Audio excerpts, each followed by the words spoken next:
Hello नमस्कार, स्वागत है आपका। और हम बात आज की क्लास में मेवाड़ राजवंश की है वो बात करेंगे। मेवाड़ राजवंश है वो प्यारे अभ्यर्थियों, राजस्थान की हिस्ट्री का सबसे महत्वपूर्ण है वो राजवंश रहता है। और मेवाड़ से हर बार प्रतियोगी परीक्षाओं में प्रश्न पूछे जाते हैं, चाहे आपकी सीईटी की परीक्षाएं हो, चाहे आरपीएससी की या अधीनस्थ बोर्ड की कोई भी परीक्षाएं हो, मेवाड़ तो वहीं से प्रश्न आपका पूछा जाता है। 100% है वो पूछा जाएगा।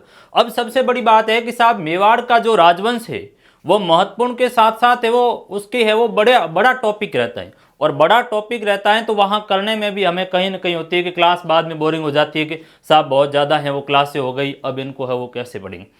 तो मेरा जो उद्देश्य रहेगा, पर्पज रहेगा कि आपकी परीक्षा में है वो प्रश्न जहां से जैसा भी टैकल होगा वो मेरी क्लास से आए, साथ ही रोचक तरीके से है वो करेंगे।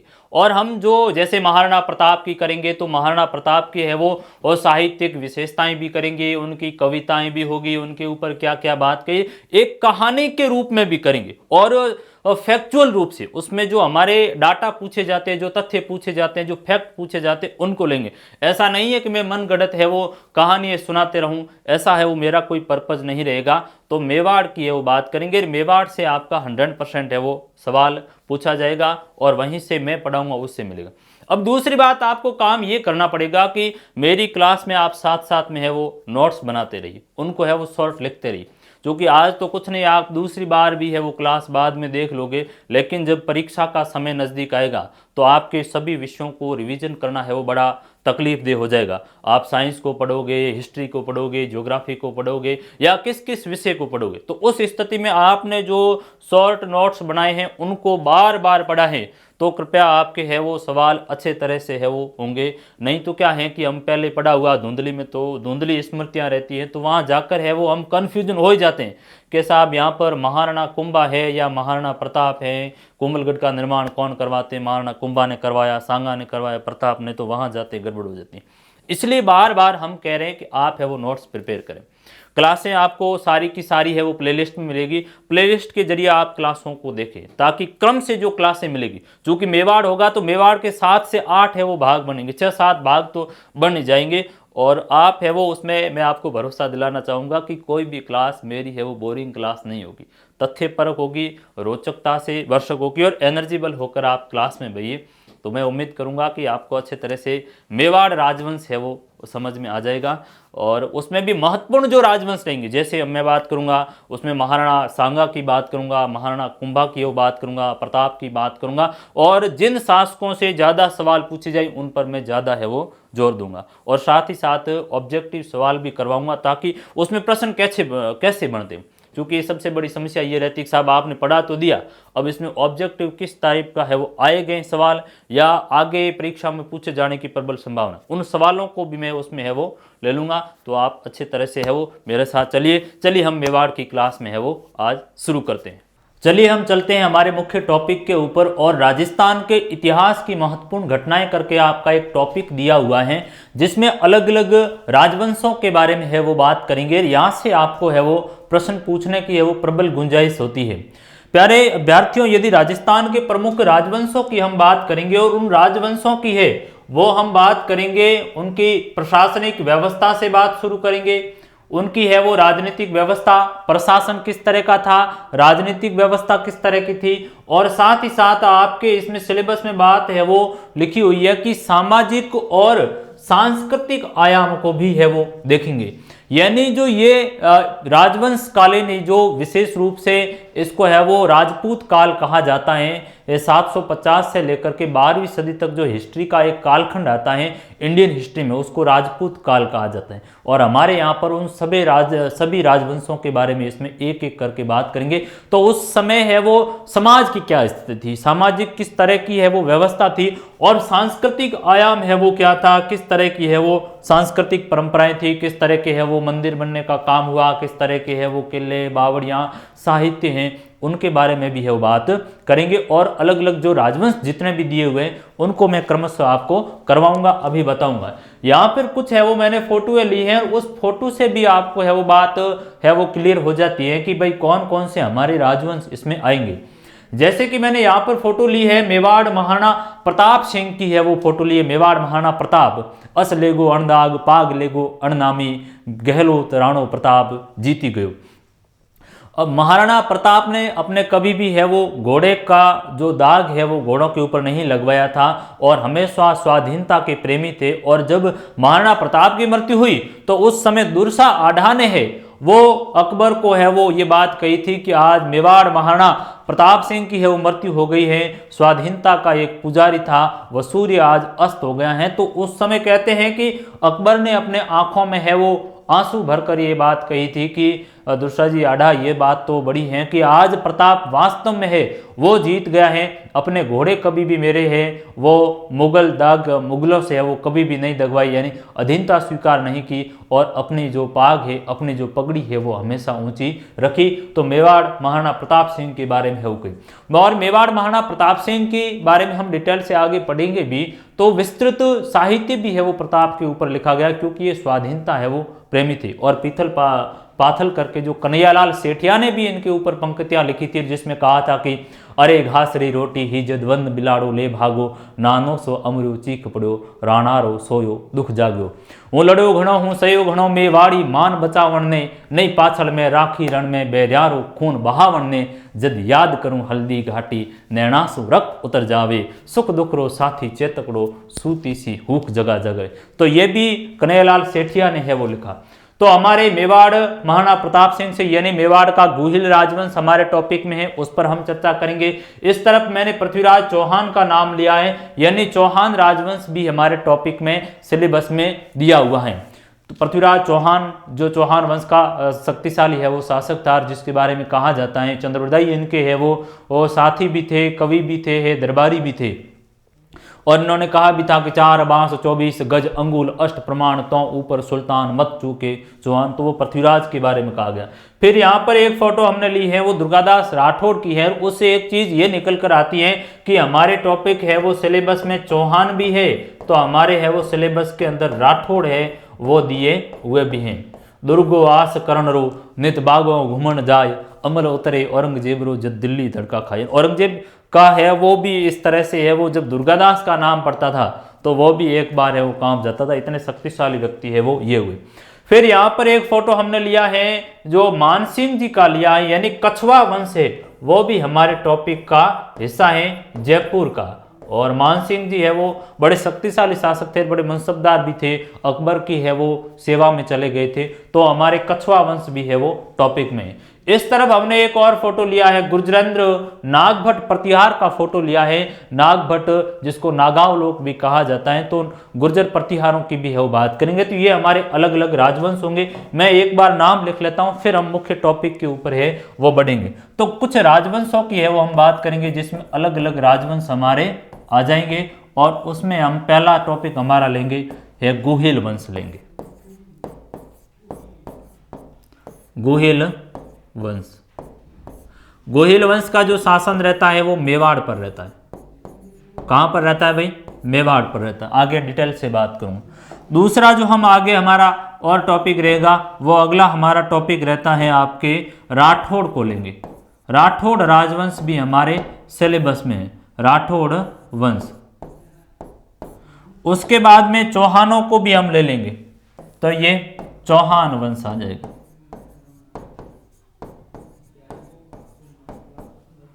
चौहान वंश आ जाएगा। उसके बाद में हम अगला टॉपिक हमारा ले लेंगे वो ले लेंगे प्रतिहारों का ले लेंगे। और एक और भी हम है वो टॉपिक हमारा पीछे बचता है उसको ले लेंगे तो आ जाएगा कछवा वंश। कछवा राजवंश।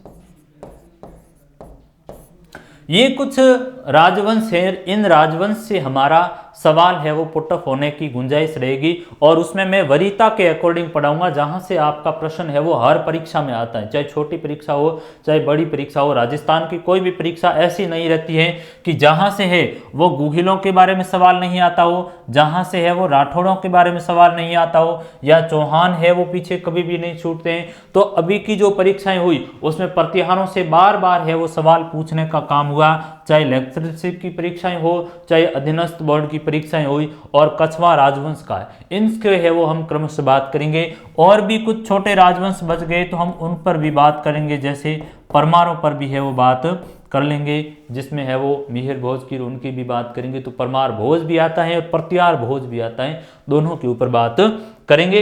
ये हमारे अलग अलग है वो टॉपिक आ जाएंगे। अब आज की जो हमारी क्लास रहेगी वो फर्स्ट हम टॉपिक ले रहे हैं मेवाड़ का एक राजवंश गुहिल राजवंश लेंगे, और गुहिल राजवंश से हमारा सवाल है वो पुटअप होता है, यहाँ से सवाल है वो हमें 100% यहाँ से आएगा।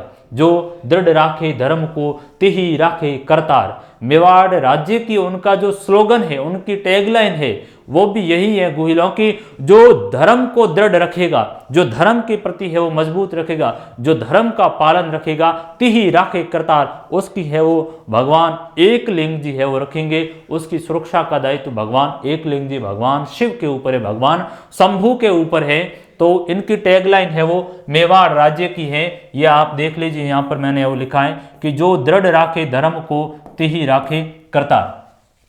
अब मेवाड़ का जो ये राजवंश है इसका नाम है गुहिल वंश, इसको सिसोदिया वंश भी है वो कहा जाता है। और ये जो राजवंश है यहाँ से हमें सवाल होगा, तो डिटेल से मैं इसके ऊपर बात करूंगा। प्यारे दोस्तों, यदि देखा जाए तो जो गुहिल वंश है इसकी समया अवधि है वो 566 ईस्वी से लेकर के 1948 तक है वो गुहिल राजवंश रहा, और विश्व का सबसे लंबे समय तक शासन करने वाला कोई वंश है तो वह गुहिल वंश मेवाड़ का रहा है। कितना समय रहा वो भी मैं आपको बताऊंगा। तो पहली बात डालते हैं गुहिल राजवंश।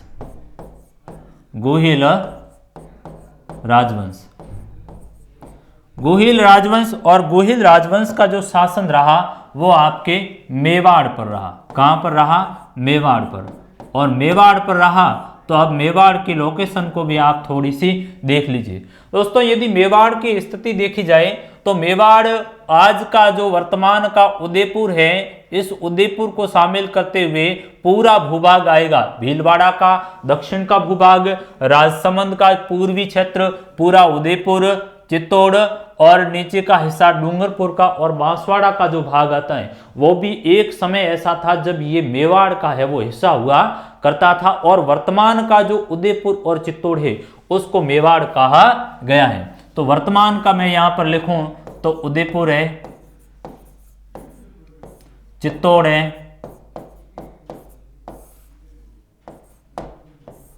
भीलवाड़ा का दक्षिणी भाग है,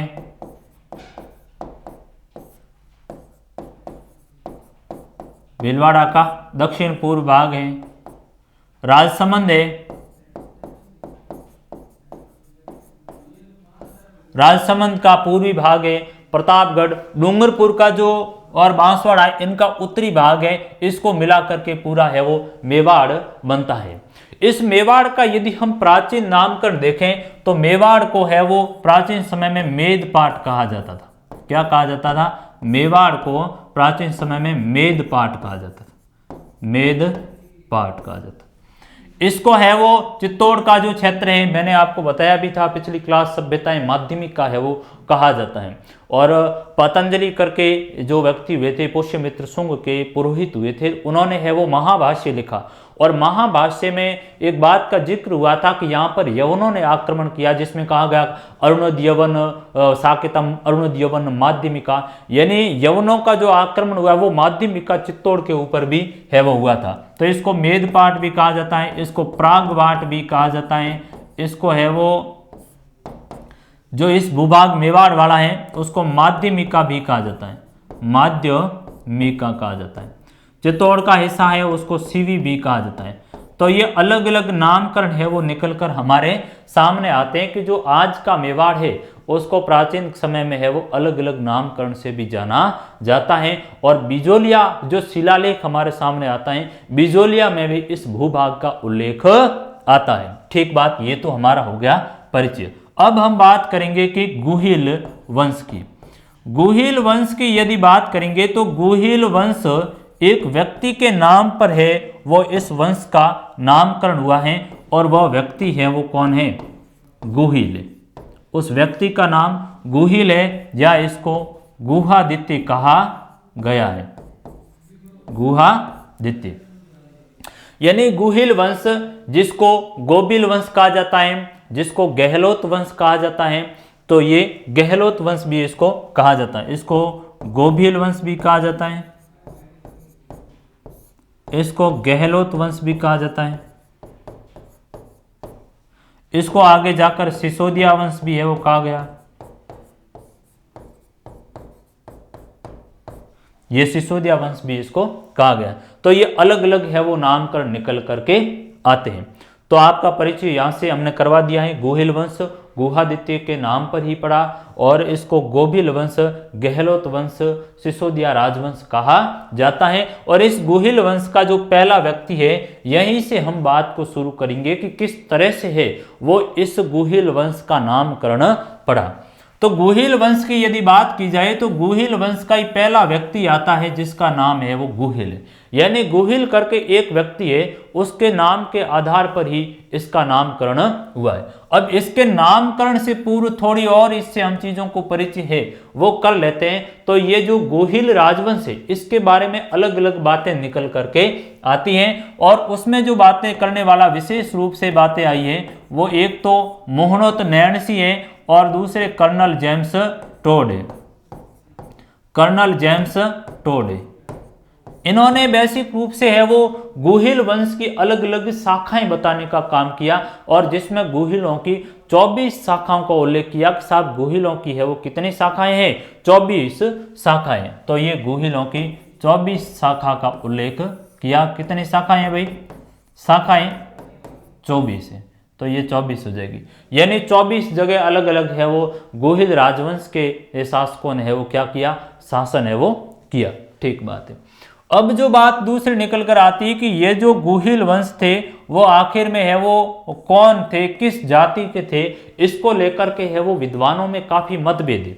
भाई आपने कहा कि सर ये जो गुहिल वंश है वो किस जाति के थे, हमारे यहाँ पर सीधा ही पूछने में है वो यही पूछा जाता है, मैं मिला तो मेरे से आपने पूछ लिया या मैंने आपसे पूछ लिया। यह सामान्य व्यवस्था का हिस्सा है। कोई पूछते हैं भाई बताइए आपका नाम क्या है, आपके पिताजी का, आपके माताजी का, आपका गांव, फिर व्यक्ति पूछते हैं अच्छा आपकी जाति है वो किस जाति से आप बिलोंग करते हैं। चूंकि हमारी सामाजिक व्यवस्था में जातीयता है, तो यहां पर भी यही बात निकल कर आई भाई ये गुहिल किस जाति वंश से, किस वर्ग से है वो आते हैं। तब अलग अलग बात आई। कुछ लोगों ने कहा कि ये ब्राह्मण वंश से आए, कुछ लोगों ने कहा कि ये क्षत्रिय वंश से है वो निकल कर आए। तो अलग अलग दृष्टिकोण से है वो हमारे पास निकल करके आते हैं। और अलग अलग दृष्टिकोण में ये एक दृष्टिकोण हम लेंगे जो कुंभलगढ़ प्रशस्ति है। कुंभलगढ़ प्रशस्ति, कुंभलगढ़ प्रशस्ति है वो 1460 ईस्वी की। आप साथ साथ में लिखते रहिए चीजों को और समझते रहिए, आपका सवाल यहीं से मिल जाएगा। कोई भी चीज मैं आपके यहां से बाहर नहीं जाने दूंगा। परीक्षा की दृष्टि से जो चीजें उपयोगी है वो आपको यहीं से मिल जाएगी।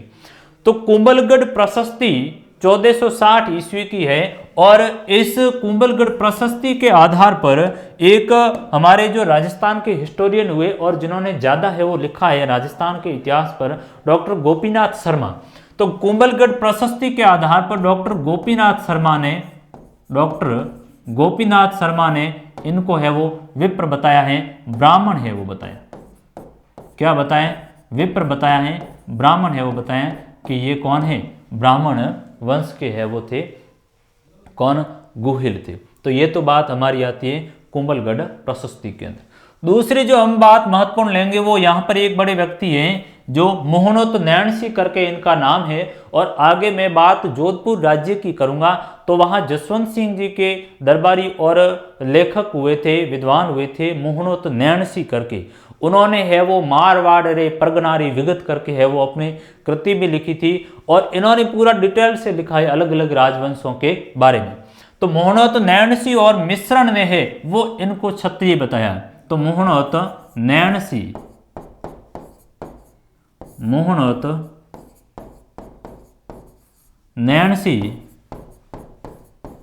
और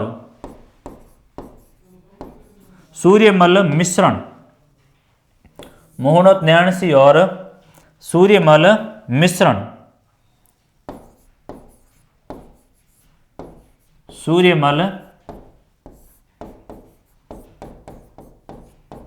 मिश्रण ने क्या बताया है? क्षत्रिय बताया है। सीवी वेद ने भी इनको क्षत्रिय बताया। सीवी वेद ने भी है वो इनको क्या बताया?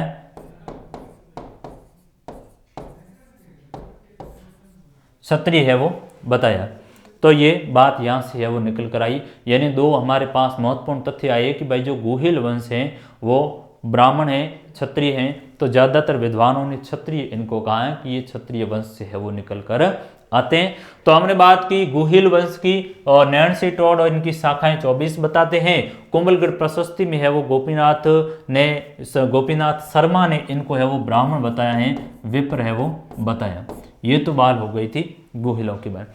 अब बात करते हैं गुहिल वंश का जो संस्थापक है उसका नाम है वो क्या है? गुहिल नामक एक व्यक्ति है, वही गुहिल वंश का संस्थापक है। बात को मैं आगे है वो ले लेता हूं। ये गुहिल और 566 ईस्वी है वो इसका समय बताया जाता है कि 566 ईस्वी में है वो गद्दी पर बैठा। तो यहीं से बात को लेंगे कि गुहिल जो सिसोदिया वंश है, सिसोदिया आगे जाकर होता है, गुहिल वंश का जो संस्थापक है वो कौन है? गुहिल, या इसको गुहादित्य भी कहा गया है। और ये 566 ईस्वी में है वो शासक बनता है। 566 ईस्वी में शासक बनता है। अब इसके माता पिता को लेकर भी है वो बात आई कि ये कौन व्यक्ति था, किस तरह से है वो यहाँ पर आकर के है वो शासक बना। तो एक बात यहाँ पर कर्नल टॉड की लेंगे, और जिसमें कर्नल टॉड ने जैन ग्रंथों के आधार पर ये बात है वो कही कि भाई एक जो गुजरात का क्षेत्र है, आनंदपुर वल्लभी का जो क्षेत्र है, वहीं से ये बात इन्होंने ली कि शिलादित्य करके एक शासक हुए थे वल्लभी के, और शिलादित्य के समय है वो विदेशी आक्रमण होता है, और विदेशी आक्रमण हुआ तो उस समय शिलादित्य और ये सारे लोग लड़ते हुए मारे गए। और उसी समय अवधि की बात इन्होंने कही है कि शिलादित्य की रानी पुष्कलावती है वो अंबा भवानी की यात्रा के लिए है वो गई हुई थी। तो ऐसी स्थिति में पुष्कलावती तो बच गई, लेकिन शिलादित्य इनके जो सारे वंशज है वो मारे गए। और जब पुष्कलावती इस तरफ मेवाड़ की तरफ है वो अंबा भवानी की यात्रा पर आई हुई तो ये गर्भवती थी, और इन्होंने एक गुफा में पुत्र को जन्म दिया जिसका नाम है वो गुहिल था। और गुफा में पैदा होने के कारण उसका नाम गुहिल हुआ, गुहादित्य इसका नाम था। और उसी से आगे जाकर के वंश का नाम भी है वो पड़ता है, तो गुहिल वंश पड़ता है, गोहिल वंश है वो पड़ता है, गोभिल वंश है वो होता है। तो यही राजवंश का नामकरण गुहिल के नाम पर हुआ। तो हम यहां पर कह देंगे कि कर्नल टॉड ने वो जैन ग्रंथों के आधार पर कहा, जैन ग्रंथों के आधार पर है वो कहा कि जो वल्लभी के शासक थे शिलादित्य, वल्लभी का शासक है वो शिलादित्य नाम है, वल्लभी का शासक जिसका नाम शिलादित्य, और उसकी रानी का नाम है वो पुष्कलावती, पुष्पावती, पुष्पावती दे देते हैं, पुष्कलावती कहो या पुष्पावती कहो एक ही बात हो जाएगी, ठीक है। पुष्पावती,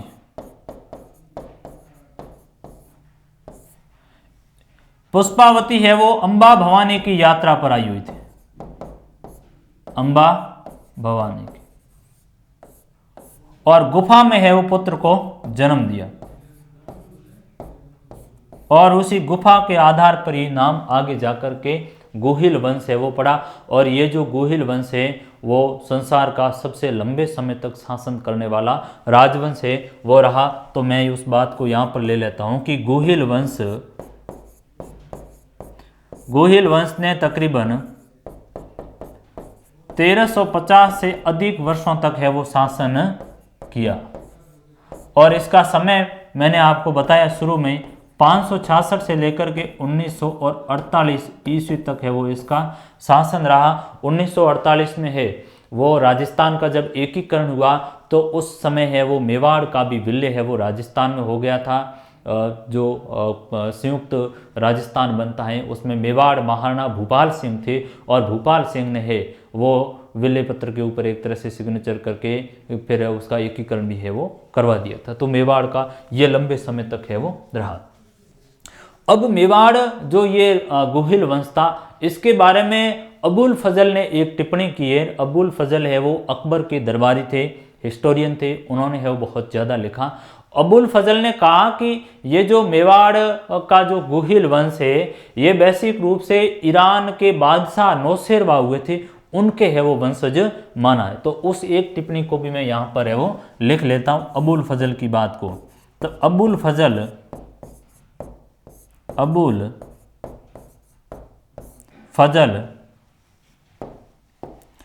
फजल के अनुसार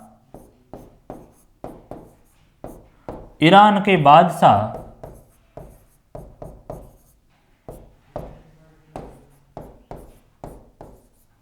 नौशेरवा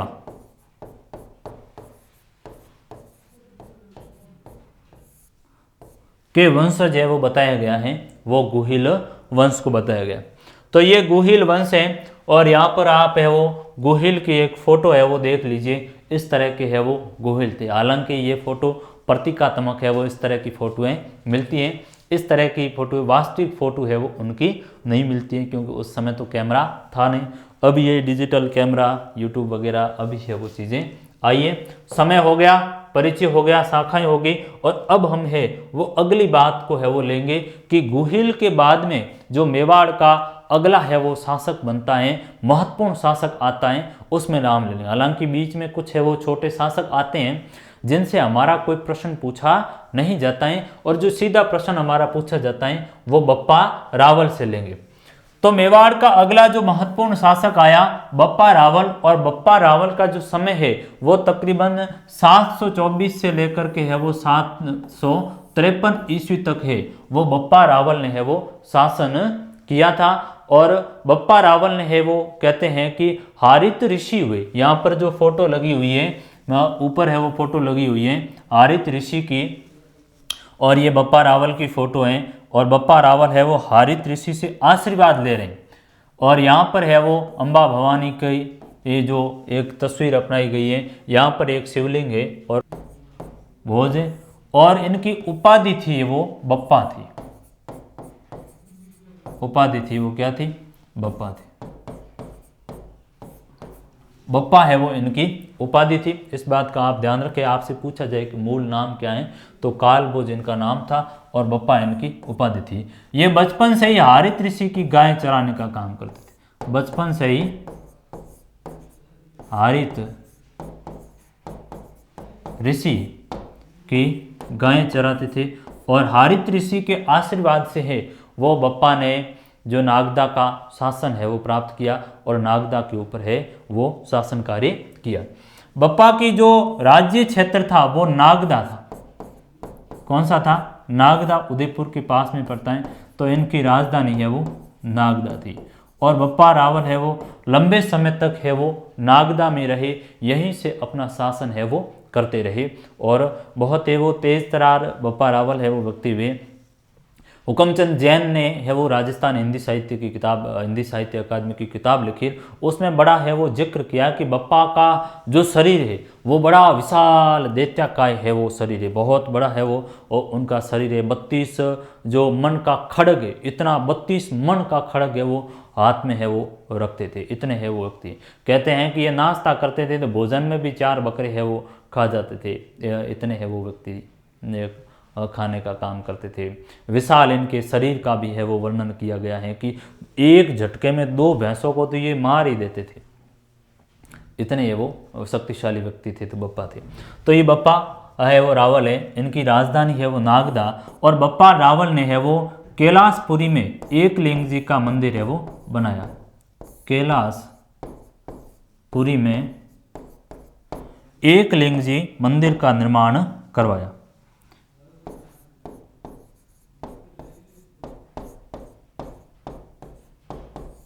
एकलिंग जी मंदिर का निर्माण है वो करवाया।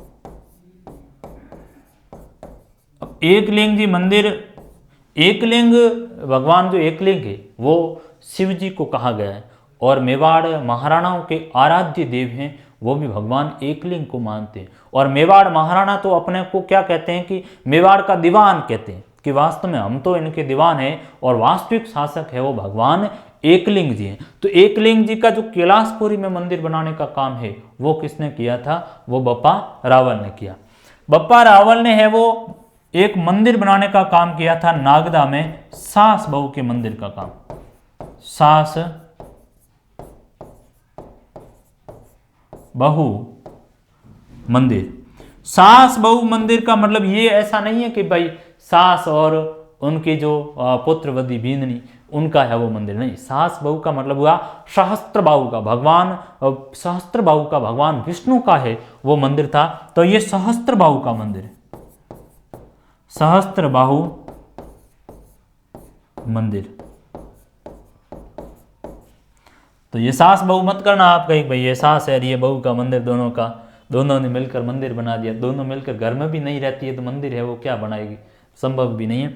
तो सहस्त्र बाहु का जो मंदिर है वो नागदाम बनाने का काम है वो किया। और कहते हैं कि अरब आक्रमण का है वो सामना इन्होंने किया था, और गजनी के सलीम का जब आक्रमण हुआ तो सलीम का पीछे करते करते है वो गजनी तक है वो चले गए, उसको पराजित किया। और बाद में सलीम की पुत्री सी विवाह का काम भी है वो कौन करते हैं? रावल करते हैं। तो ऐसी है वो कही है। और अरब आक्रमणकारियों के जो आक्रमण को है वो एक तरह से इन्होंने नष्ट किया। तो इसके कारण है वो और सीवी वेद ने इनकी तुलना है वो चार्ल्स मार्टेल से की। किससे की? चार्ल्स मार्टेल से की। तो ये सास बहू का मंदिर आप इस तरफ है वो देख रहे हैं। तो ये सहस्त्र बाहु का मंदिर है, और ये हारित ऋषि की फोटो है, बप्पा है, और यहाँ पर है वो एक फोटो दर्शाई गई है। तो हम यहाँ पर है वो बात आपकी ले लेते हैं, ठीक बात। तो हमने कहा था कि भाई इन्होंने है वो गजनी के जो आक्रमण को विफल किया, अरब आक्रमण का है वो ज्वार भाटा आया उसको चूर चूर करने का काम किया। तो यहाँ से ही बात लेंगे कि अरब आक्रमण का इन्होंने सामना किया। अरब आक्रमण, अरब आक्रमणकारियों को पीछे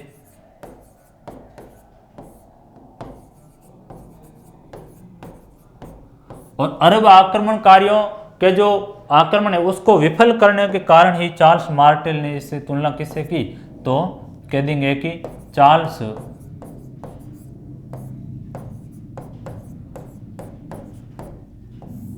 मार्टेल से है वो तुलना की गई। चार्ल्स मार्टेल एक फ्रांसीसी सेनापति था।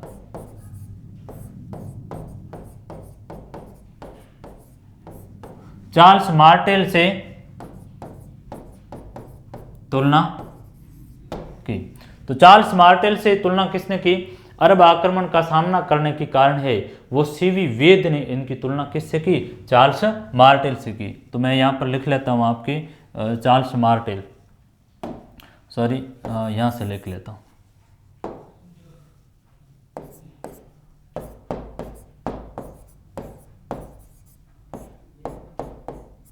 सीवी वेद ने है वो इनकी तुलना किससे की? चार्ल्स मार्टेल से की। इन्होंने है वो इस तरह की व्यवस्थाओं को चलाने का काम किया। 115 ग्रेन है वो सोने का सिक्का चलाने का काम भी है वो इनके द्वारा किया गया। तो ये तो बात हो गई थी हमारी किसके बारे में भाई? ये बप्पा रावल के बारे में बात हो गई मोटी मोटी। काल भोज उपाधि बप्पा हारित ऋषि की सहायता से राजधानी नागदा को बनाने का काम किया, और एकलिंग जी मंदिर का है वो निर्माण करवाया, सहस्त्रबाहु मंदिर का है वो निर्माण करवाया, और सीवी वेद ने इनकी तुलना है वो चार्ल्स मार्टेल से की। यहाँ पर है वो मैं लिख लेता हूँ आपको है वो बप्पा रावल का एक सोने का सिक्का है वो इस तरफ फोटो था। तो हमने कहा कि भाई बप्पा रावल ने है वो सोने का सिक्का चलाया और 115 ग्रेन का है वो चलाया। 115 ग्रेन का सोने का सिक्का चलाया। 115 ग्रैन का सोने का है वो सिक्का चलाया, जिस पर शिव है, नंदी है का फोटो एक तरह से उसके ऊपर उकेरी गई है। तो यहाँ पर आप देख लीजिए, इस फोटो से आपको पता चले जाएगा। तो ये इस तरफ एक कलश का फोटो है वो इसके ऊपर बनाया गया है। तो हम ले लेंगे इसके ऊपर जो 115 ग्रैन का सिक्का था सोने का, उस पर शिव का है, शिव, नंदी और त्रिशूल अंकन का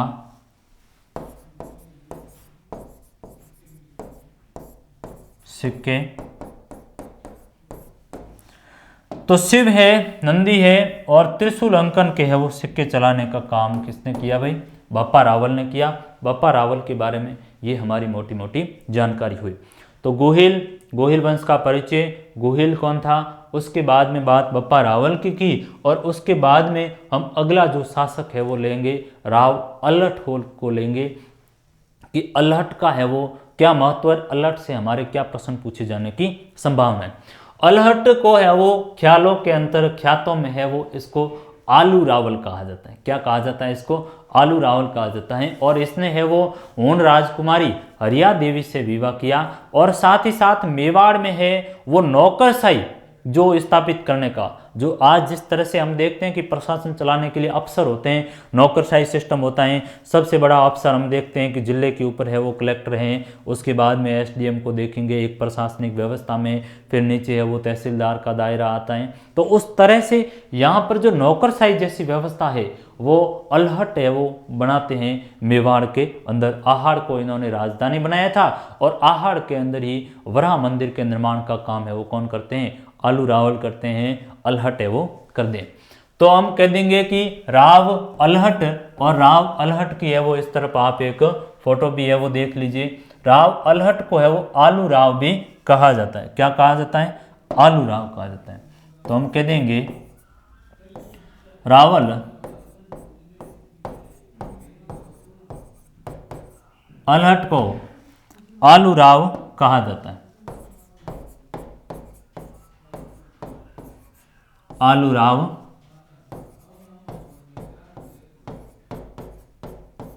कहा जाता है। बप्पा ने राजधानी है वो नागदा को बनाई थी, तो ये आहड़ को राजधानी बनाता है। इसके समय जो राजधानी थी वो आहड़ थी, राजधानी आहड़ थी। वही आहड़ जो मैंने आपको पढ़ाई भी थी, आहड़ सभ्यता वाली, वो की वो आहड़ या आहाड़े वो इसकी राजधानी थी। और साथ ही साथ इसने आहड़ में है वो वराह मंदिर का निर्माण करवाया था। आहड़ में वराह मंदिर का निर्माण कराया, वराह मंदिर का निर्माण करवाया। वराह कौन है भाई?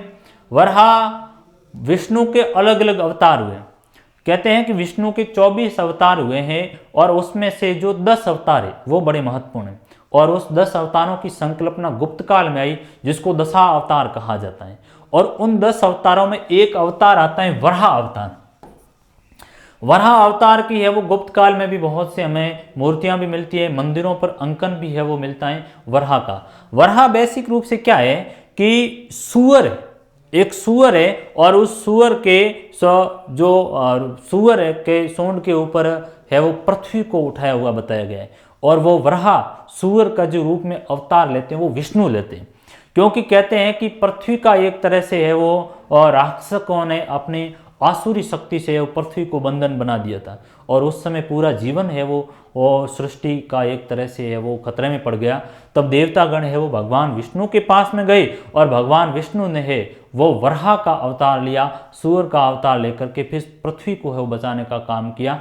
तो वह वराह का मंदिर है उसका निर्माण करवाने का काम है वो किसने किया था? जो अल्हट ने किया, आहड़ में है वो किया। तो ये हो गए थे अल्हट। हम कह देंगे कि अल्हट ने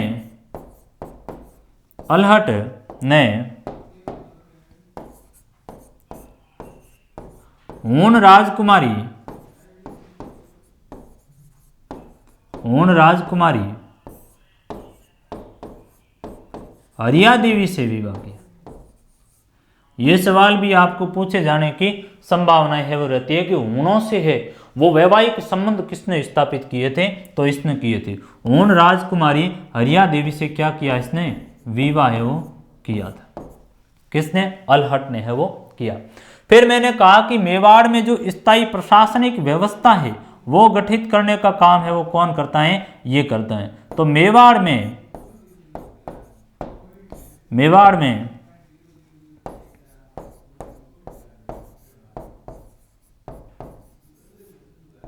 स्थायी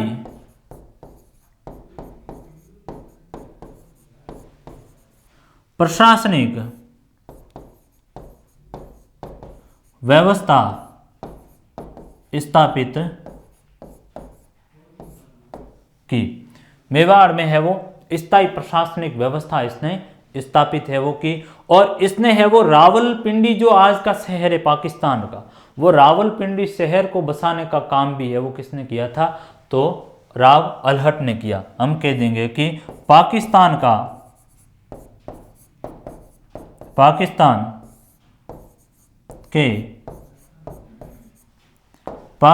के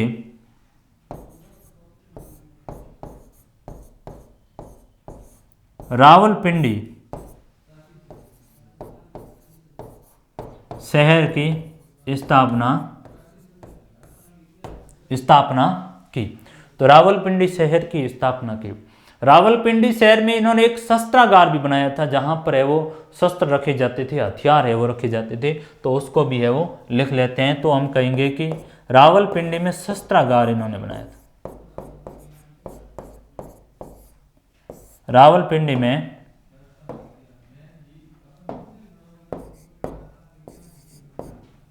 शस्त्रागार, शस्त्रागार का मतलब हुआ जहां पर शस्त्र हथियार है वो रखे जाते थे, तो वो शस्त्रागार। तो राव अलहट ख्यातों में आलू राव है वो कहा जाता है, ये आलू राव है। हूण राजकुमारी से इन्होंने विवाह किया और आहाड़ को इन्होंने है वो राजधानी बनाई और वहां पर वराह मंदिर का निर्माण करवाया। रावलपिंडी शहर की स्थापना की।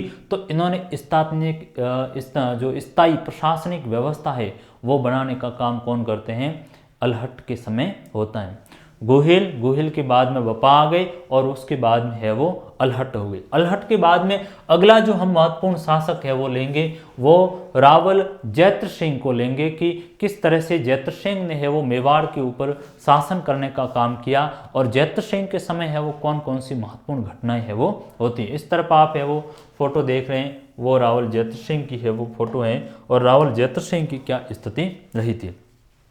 रावल जैत्र सिंह का यदि समय देखा जाए तो 1213 से वही 50 तक का है वो समय अवधि। हालांकि इनका जो समय है वो अलग अलग किताबों में अलग अलग भी हमें मिलता है, तो आपको उसमें कंफ्यूज होने की कोई बात नहीं। मैं जो ये समय लिखवा रहा हूँ वो प्रमाणिक किताब से ही, जो सरकारी किताबें चल रही है उनका है, तो आप इसको मान लें। और अदर भी आपने कोई लिखा है तो भी इस समय को आप माने, क्योंकि राजस्थान सरकार को आप पुख्ता यदि आप सवाल करते हैं और उसमें दूसरे ऑप्शन भी आए और एक ऑप्शन भी ये हो, दोनों ऑप्शन यदि आप मानते हैं तो इसको ज़्यादा वरीयता दी जाएगी। तो 1213 से लेकर के 1250 तक का समय है वो रावल जैत्र सिंह का समय है। और रावल जैत्र सिंह का समय है तो रावल जैत्र सिंह के है वो दिल्ली सल्तनत के साथ संबंध है उस पर गहरा प्रभाव पड़ता है। इस समय अवधि में यदि देखा जाए तो रावल जैत्र सिंह के समय है वो एक तरह से 1227 के आसपास इल्तुतमिश का है वो आक्रमण होता है और इल्तुतमिश के साथ इन्होंने भूताला का युद्ध किया था और भूताला के युद्ध में है वो फिर रावल जैत्र सिंह की जीत हो जाती है और दिल्ली सल्तनत की पराजय होती है। तो हम कहेंगे कि रावल जैत्र सिंह के समय, रावल जैत्र सिंह के समय जैत्र सिंह के समय भूताला का युद्ध हुआ। कौन सा युद्ध हुआ? भूताला। हाँ, क्या हुआ? भूत लग गया इसको, भोपा नहीं बनना है अभी, ज्यादा है वो चर्चा है, भूत लगते भोपा बने। तो जैत्र सिंह के समय भूताला का युद्ध हुआ और भूताला का युद्ध है वो 1227 में हुआ। 1227 में भूताला का युद्ध जैत्र सिंह और इल्तुतमिश के मध्य हुआ। जैत्र सिंह वर्सेज इल्तुतमिश।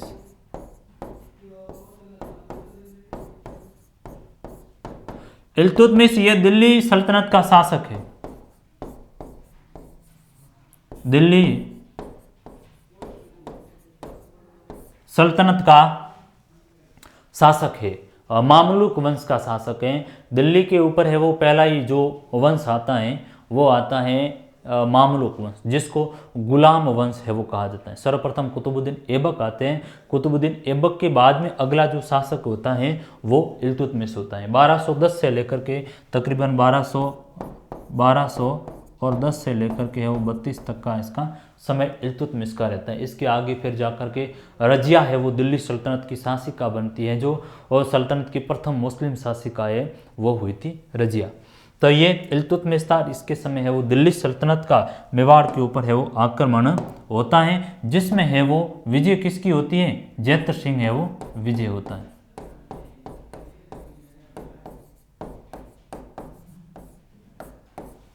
जैत्र सिंह की विजय होती है। जयसिंह सूरी करके हुए जयसिंह सूरी ने हमीर मद मर्दन लिखा। क्या लिखा? हमीर मद मर्दन। और हमीर मद मर्दन की एक बात थोड़ी सी रोचक इस तरह से लगती है कि उन्होंने नाम को परिवर्तन कर दिया। नाम उन्होंने ये परिवर्तन किया कि जैत्र सिंह और इल्तुतमिश के समय जो भूताला का युद्ध हुआ उसमें विजय तो जैत्र सिंह हुए थे, और उन्होंने भी उल्लेख किया है कि भूताला के युद्ध में है वो इल्तुतमिश को जयसिंह सूरी ने अपने ग्रंथ हमीर मद मर्दन में है वो इल्तुतमिश को इन्होंने कहा है जैत्र सिंह है वो बताया। तो ये बात आ जाती है कि जयसिंह सूरी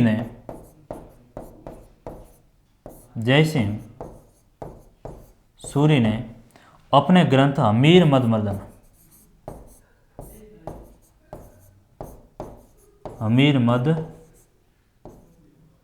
मर्दन में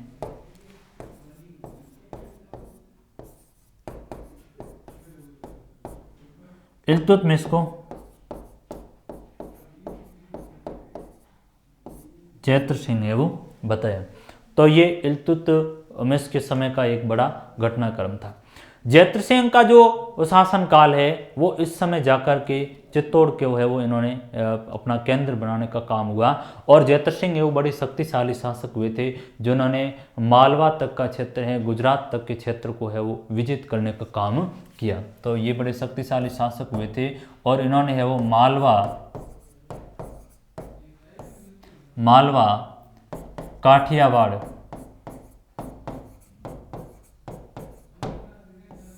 मालवा है काठियावाड़ का जो क्षेत्र है उस क्षेत्र को विजित करने का काम है वो किसने किया? जैत्र सिंह ने किया। ये जैत्र सिंह के समय की है वो बड़ी घटना हमारे पास निकल करके आती है। फिर आते एक बड़े व्यक्ति जिनका नाम है तेज सिंह, और तेज सिंह का समय 1250 से लेकर के 1273 तक का समय है वो मेवाड़ के अंतर्गत तेज सिंह का है वो समय आता है। और तेज सिंह का समय आता है तो तेज सिंह के समय है वो एक बड़ा घटनाक्रम ये होता है कि उनके समय एक ग्रंथ को है वो चित्रित करने का काम किया जाता है। उसी ग्रंथ से है वो आगे जाकर के मेवाड़ चित्रशैली का है वो उदय होते हैं। उस ग्रंथ का नाम था श्रावक प्रतिक्रमण सूत्र चूर्णी करके एक ग्रंथ था, जो कमल चंद्र ने आहड़ के अंतर्गत उस ग्रंथ को है वो चित्रित किया था। इनकी रानी ने है वो श्याम पार्श्वनाथ मंदिर का निर्माण है वो करवाया था। तो हम बात कर लेते हैं तेज सिंह की, वो बात करेंगे। तो मेवाड़ महाराणा तेज सिंह और इनका समय है वो 1250 से लेकर के 1250 से 73 तक का समय है। और इनके समय हम कहेंगे कि कमल चंद्र करके एक चित्रकार हुआ था। कमल चंद्र ने 1260 ईस्वी में श्रावक प्रतिक्रमण सूत्र श्रावक प्रतिक्रमण सूत्र चूर्णी नामक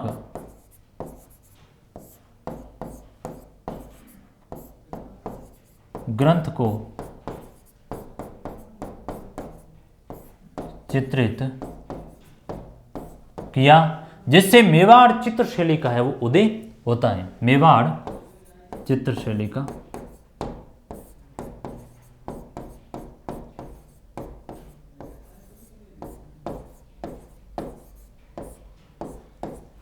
इस चित्र को है वो आहड़ के अंदर चित्रित है वो किया गया था।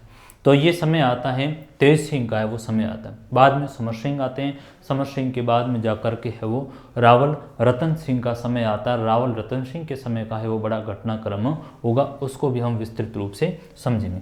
इनके समय है वो श्याम पार्श्वनाथ मंदिर का निर्माण होता है। श्याम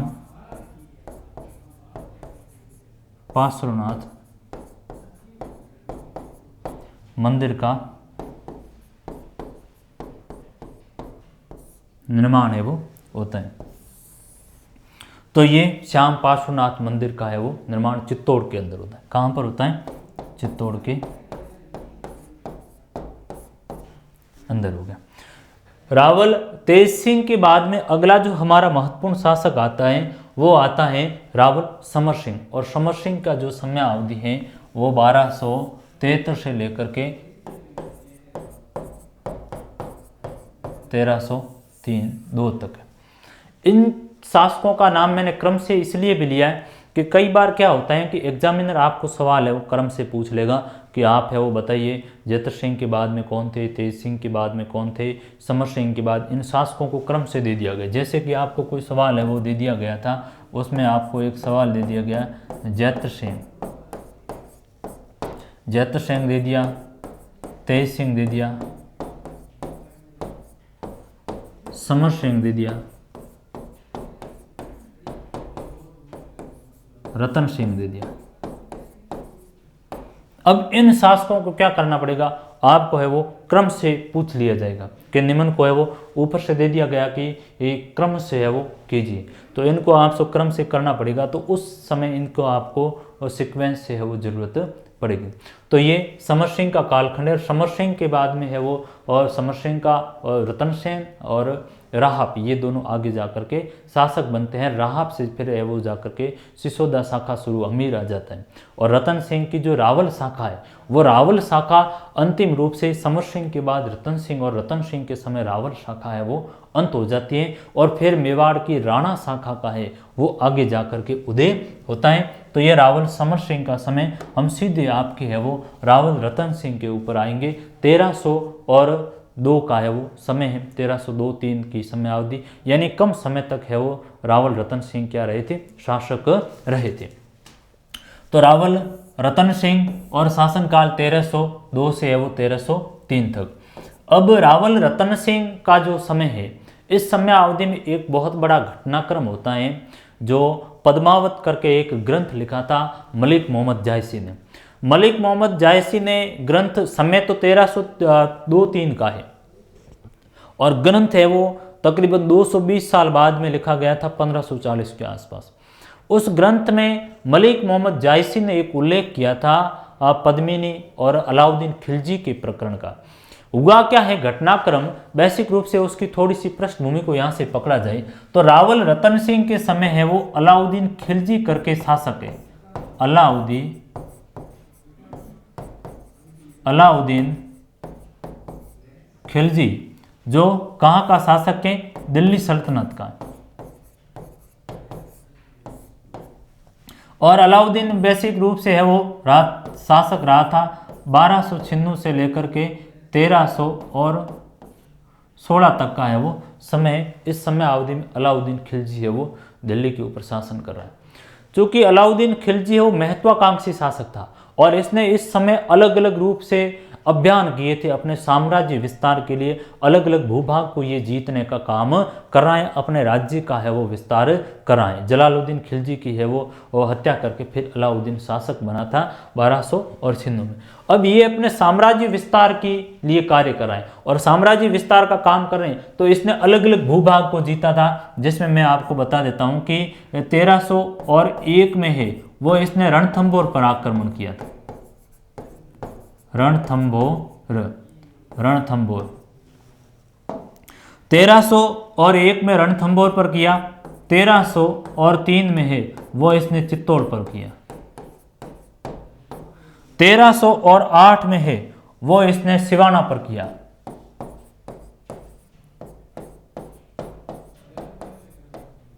और 1311 में है वो इसने जालोर पर किया। अब आप देखिए घटनाक्रम क्या हो रहा है और बात कैसे मोड़ है वो ले रही है कि किस तरह से मेवाड़ के दिन है वो बुरे दिन आते हैं। अलाउद्दीन खिलजी आक्रमण करता है, रणथंबोर को विजय किया। उस समय रणथंबोर का शासक था हमीर देव चौहान। मैं आगे चौहानों की बात करूंगा, वहां पर बताऊंगा कि हमीर देव चौहान है वो चौहान वंश में रणथंबोर की जो चौहान शाखा थे। गोविंदराज पृथ्वीराज की मृत्यु हो गई थी, हमने आपको है वो बात कही थी कि किस तरह से है वो गौरी के सामने लड़ते हुए और उनको मारा गया था। और बाद में गोविंदराज के समय रणथंबोर शाखा का उदय होता है। पृथ्वीराज तो अजमेर शाखा का था, गोविंदराज था वो रणथंबोर का। गोविंदराज के बाद में फिर आगे जाकर शासक बनते हैं तो हमीर देव चौहान बनते हैं। और हमीर के समय 1301 में आक्रमण हुआ तो उस समय प्रथम है वो शाका होने का काम भी कर रहे हैं। हमीर की रानी रंग देवी के नेतृत्व में है वो महिलाओं ने एक तरह से जोहर व्रत का पालन किया और हमीर ने इन्होंने केसरिया किया जो प्रथम शाका है वो कहलाता है। शाका का मतलब ये हुआ कि दो चीज़ें शाका में आती हैं, आगे मैं बताऊंगा पूरी। शाका में दो चीजें आएगी कि एक तो केसरिया होना चाहिए और एक जोहर होना चाहिए।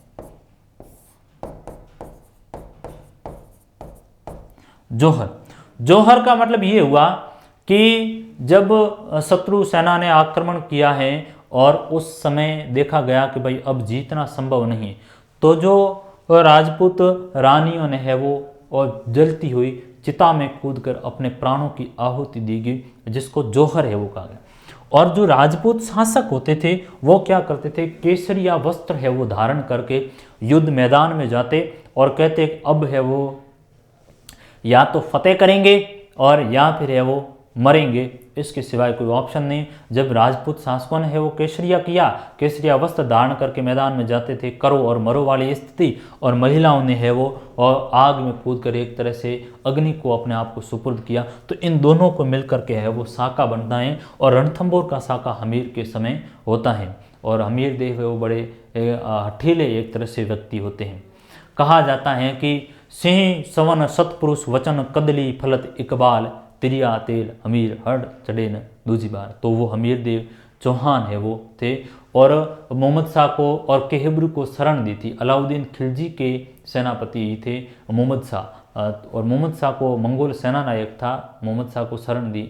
मोहम्मद शाह दरअसल क्या हुआ था कि अमीर देव चौहान ने मोहम्मद शाह को शरण दी। मोहम्मद शाह जो अलाउद्दीन खिलजी का मंगोल सेनापति था, वो अलाउद्दीन खिलजी की एक मराठा जो प्रेमिका थी चिमनाबाई, उस चिमनाबाई को है वो लेकर चला गया था।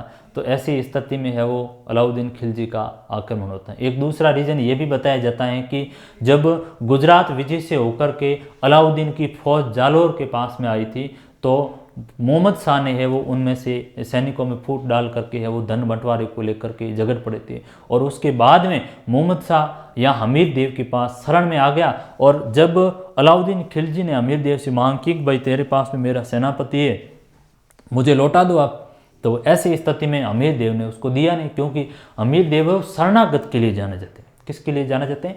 शरणागत। कोई व्यक्ति शरण में आया है तो उसकी रक्षा करना है वो हमीर देव चौहान अपना फर्ज अपना कर्तव्य समझते थे।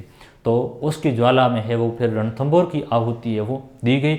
और रणथंबोर के बाद में अगला जो शिकार बनता है वो चित्तौड़ बनता है और इस समय चित्तौड़ के ऊपर जो शासक होते हैं वो रावल रतन सिंह है वो होते हैं। तो हम कहेंगे कि रावल रतन सिंह के समय है वो अलाउद्दीन खिलजी ने 1303 में चित्तौड़ के ऊपर आक्रमण किया। अब चित्तौड़ के ऊपर आक्रमण की यदि बात की जाए तो अगली स्लाइड में कारण बताए गए, मैं उनको यहाँ पर ले लेता हूँ। चित्तौड़ पर आक्रमण, चित्तौड़ के ऊपर आक्रमण के यदि कारणों की बात की जाए तो हमारे पास बहुत से कारण निकल कर आते हैं। एक तो पद्मिनी प्रकरण आता है, मैं पूरा उसको आपको समझाऊंगा। एक पहला कारण आता है पद्मिनी प्रकरण। अब ये क्या है आप मत पूछना, 2 मिनट के लिए बाद में आ जाऊंगा। तो पद्मिनी प्रकरण, पद्मिनी प्रकरण, और पद्मिनी प्रकरण में यहाँ पर 2 बातें हैं वो लिख लेता हूँ। एक तो है वो मलिक जायसी की जो जिक्र है वो लिख लेते हैं। मोहम्मद पद्मावत जो ग्रंथ लिखा था, पद्मावत मोहम्मद जायसी ने लिखा था, मलिक मोहम्मद जायसी।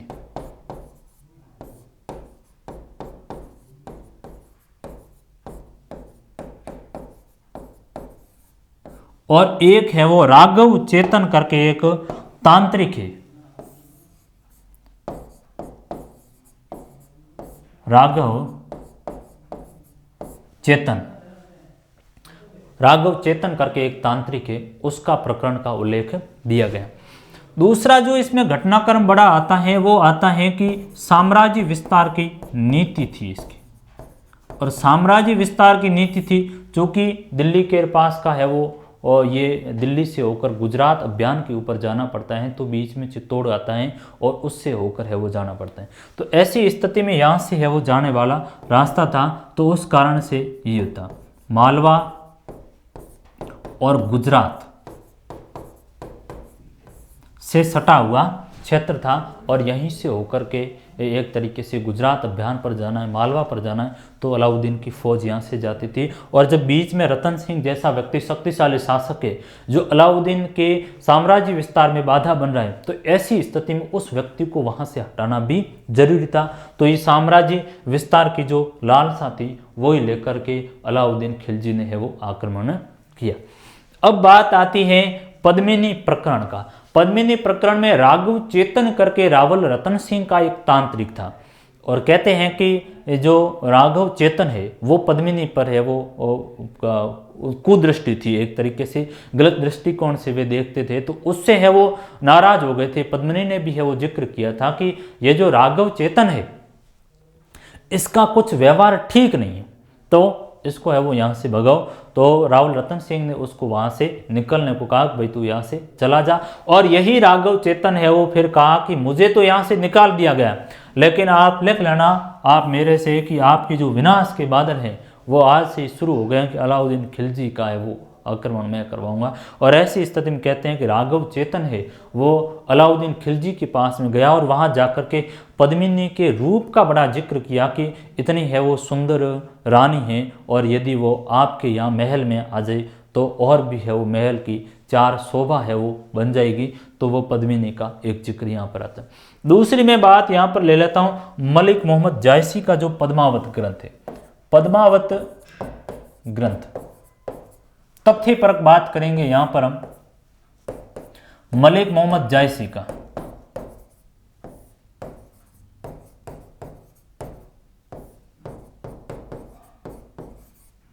मलिक मोहम्मद जायसी का, और 1540 में यह ग्रंथ लिखा गया था।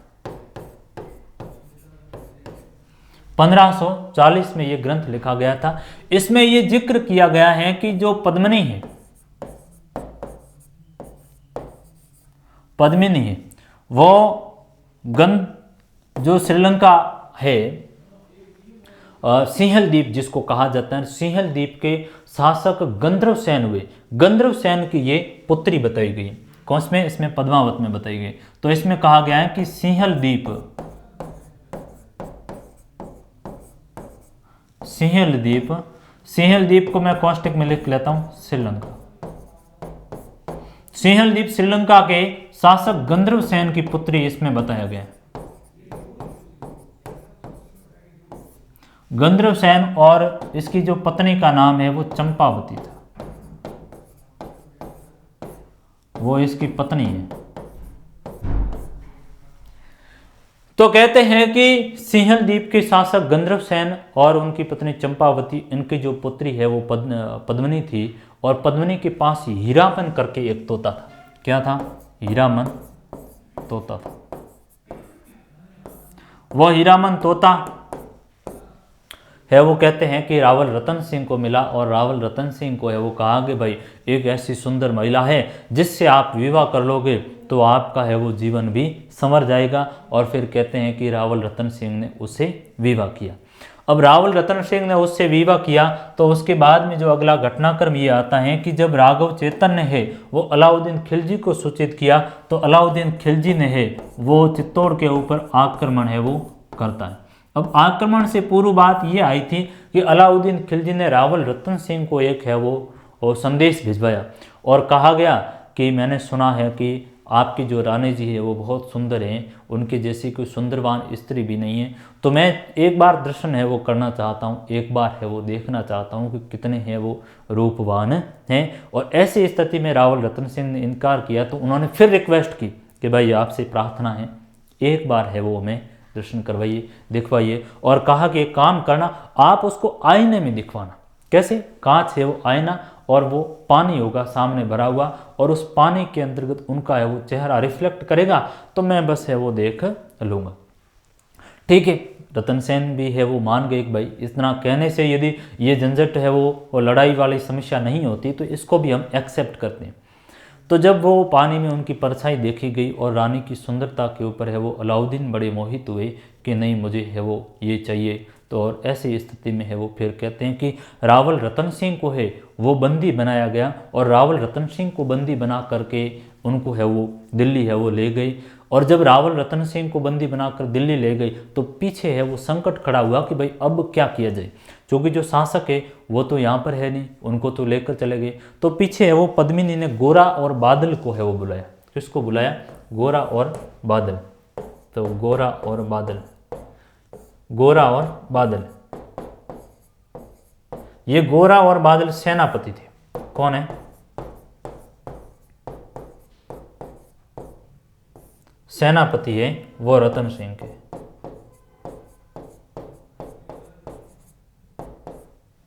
रतन सिंह के सेनापति थे गोरा और बादल। गोरा और बादल को बुलाया गया, क्या किया जाए, ये कंडीशन है वो बड़ी क्रिटिकल खड़ी हुई, अब इससे कैसे निपटा जाए, कि रावल रतन सिंह को है वो ले गई। और फिर कहते हैं कि साहब इन्होंने क्या किया कि 1600 के आसपास है वो डोलियां है वो मंगाई। 1600 के आसपास डोलियां मंगाई। डोलियां का मतलब ये हुआ कि पहले क्या होता था कि रानी है, तो रानी का कहीं बाहर जाना होता, पियर जाना होता, या कोई यात्रा पर है वो जाते करते, तो वो ऐसे खुले है वो पैदल चल कर नहीं जाते। एक ऐसी है वो बनाई हुई थी डोली, खाट टाइप की, और उसको पूरे से पर्दे से बंद होती थी, और चारों तरफ है वो 4 व्यक्ति है वो पकड़ते थे और फिर उसको लेके जाते थे। तो कहते हैं कि 1600 के आसपास है वो डोलियाँ बनाई गई, और प्रत्येक डोली में है वो 4 के आसपास है वो 4000 नहीं सॉरी 4 व्यक्ति, 4000 तो ज़्यादा हो जाएगी। तो प्रत्येक डोली में 4 व्यक्ति को बैठाया गया, और इसमें है वो 1600 डोलियों के अंदर के लोगों को बिठाया गया। और फिर है वो जा कर के उसमें सभी योद्धा जो सैनिक ही थे, उन्होंने फिर जा कर के अलाउद्दीन के ऊपर आक्रमण किया, और कहते हैं कि रतन सिंह को छुड़ाने का काम किया। एक तो ये घटनाक्रम, लेकिन वास्तविकता ये थी कि अलाउद्दीन खिलजी का जो चित्तौड़ पर आक्रमण हुआ, और चित्तौड़ आक्रमण में है वो रावल रतन सिंह है वो मारे गए। और रावल रतन सिंह मारे गए तो बाद में पद्मिनी के नेतृत्व में है वो महिलाओं ने जोहर है वो किया। तो अलाउद्दीन खिलजी के आक्रमण के फलस्वरूप अलाउद्दीन खिलजी के आक्रमण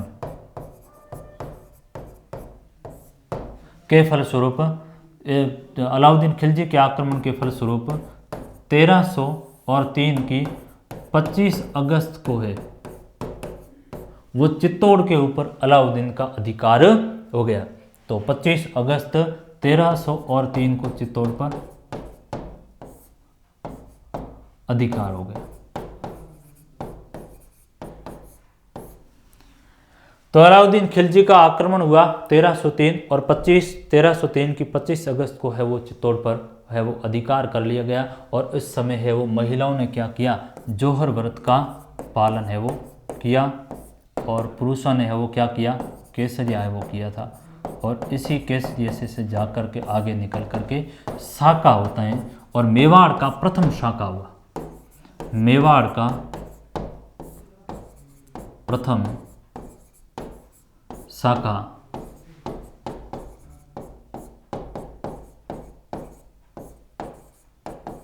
यहीं से आपका है वो सवाल पुटअप होगा कि मेवाड़ का प्रथम शाका कब हुआ। तो और 3 ईस्वी में हुआ। अलाउद्दीन खिलजी का चित्तौड़ पर आक्रमण हुआ, रावल रतन सिंह है वो मारे गए और पद्मिनी के नेतृत्व में महिलाओं ने अग्निकुंड में कूद कर है वो अपने प्राणों की आहुति दी, वो जौहर हुआ। पुरुषों ने है वो केसरिया किया और दोनों को मिलाकर कहा जाता है शाका। प्रथम शाका है वो 1303 का हुआ। अब चित्तौड़ के ऊपर अधिकार करने के बाद में अलाउद्दीन खिलजी ने है वो यहाँ पर अपना अधिकार किया, तो चित्तौड़गढ़ के ऊपर है वो अलाउद्दीन ने खिज्र खान को नियुक्त किया। खिज्र खान को है वो चित्तौड़ का प्रशासक नियुक्त किया और चित्तौड़ का नाम है वो खिजराबाद रखा। तो हम कहेंगे कि चित्तौड़ पर विजय के बाद खिज्र खान को चित्तौड़ का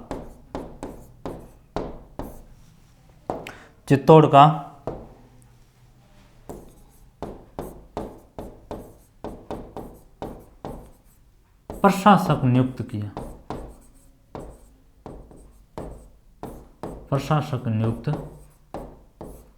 किया। ठीक है, और प्रशासन वहां चलाने का काम किसने किया?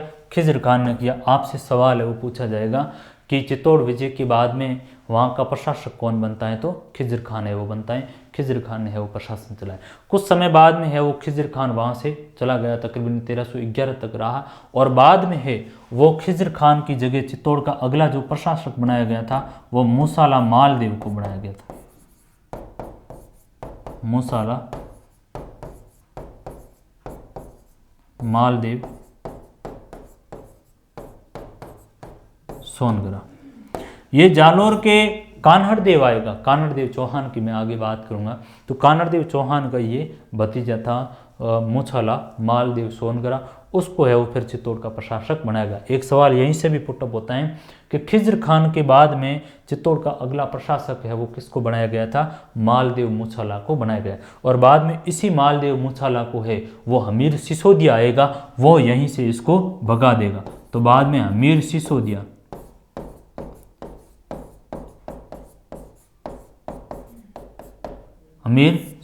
है वो इस को है वो यहाँ से हटा करके सिसोदिया वंश की नींव रखेगा और रावल शाखा का जो रतन सिंह है वो अंतिम व्यक्ति था। यहाँ पर जो गोहिल वंश की है, गोहिल वंश की 2 शाखाएं चली थी। एक तो रावल शाखा जो रावल रतन सिंह तक चली और रावल रतन सिंह की मृत्यु के बाद में है वो रावल शाखा खत्म हो गई और फिर है वो अगला शासक, ये बीच में प्रशासक रह जाते हैं। 1303 तक का घटनाक्रम था, उसके बीच में प्रशासक आ गए और फिर अगला व्यक्ति आएगा वो हमीर सिसोदा आएगा। सिसोदे गांव का ये जागीरदार है और इसी के नाम पर है वो सिसोदिया वंश कहलाएगा, जिसके बारे में हम आगे है वो बात करेंगे। तो ये रावल शाखा के है वो हमीर रतन सिंह हो गए। यहाँ पर मैं लिख लेता हूँ कि रावल शाखा का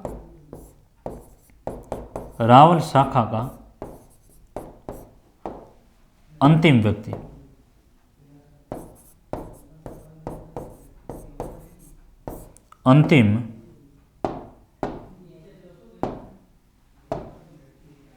अंतिम शासक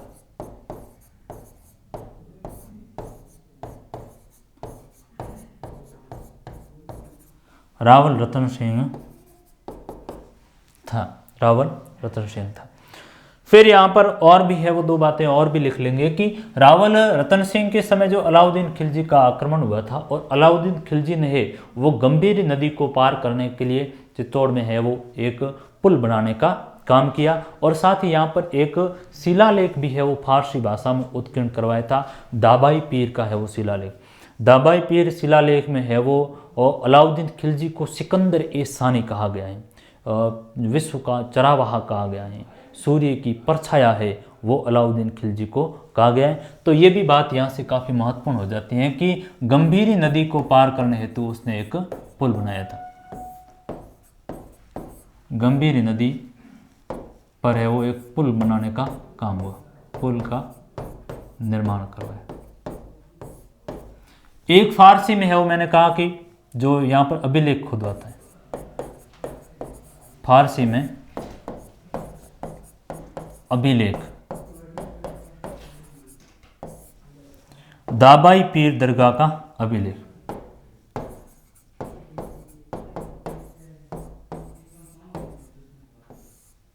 धाबाई पीर दरगाह अभिलेख। और इसमें है वो अलाउद्दीन खिलजी को सिकंदर सानी कहा गया। अलाउद्दीन को सिकंदर शानी, सिकंदर शानी का मतलब हुआ दूसरा सिकंदर। तो दूसरा सिकंदर ये अपने आप को कहता था सिकंदर शानी, और विश्व का चरावाहा भी कहा गया।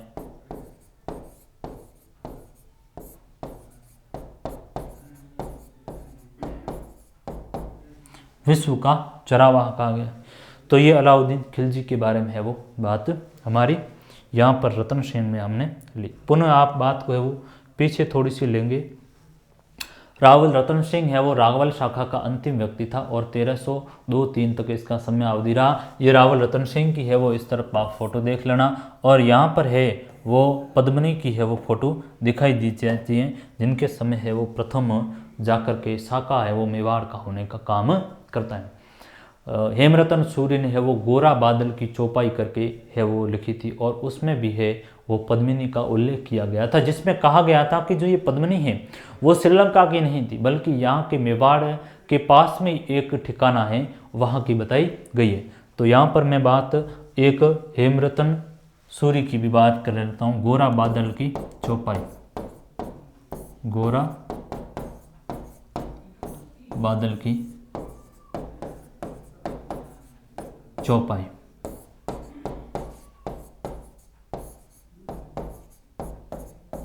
हेमरतन सूरी। तो ये हेमरतन सूरी की बात यहाँ पर निकल कर आई। तो हमने आज बात की थी मेवाड़ में गोहिल वंश की है वो बात की, और गोहिल वंश में मैंने आपको मोटा मोटा जो घटनाक्रम आपके सामने बनता है उस पर हमने बात की। शुरू से पुनः बात को थोड़ा रिकॉल है वो हम कर लेते हैं कि मेवाड़ गोहिल वंश, जिसको आगे जाकर सिसोदिया वंश भी कहा जाता है, 566 से लेकर के है वो 1948 तक है वो इनका समय रहता है। और इसको है वो मेवाड़, मेदपाट, प्रागवाट भी है वो कहा जाता है। माध्यमिका, सिवी है वो इनको प्राचीन समय में जाना जाता है।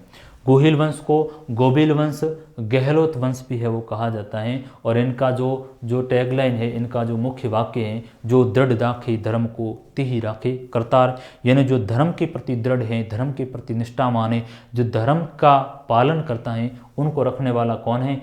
करतार, यानी भगवान एकलिंग जी हैं। और स्वयं को ये क्या करते थे? एकलिंग जी महाराज का है वो दीवान कहते थे। ठीक बात।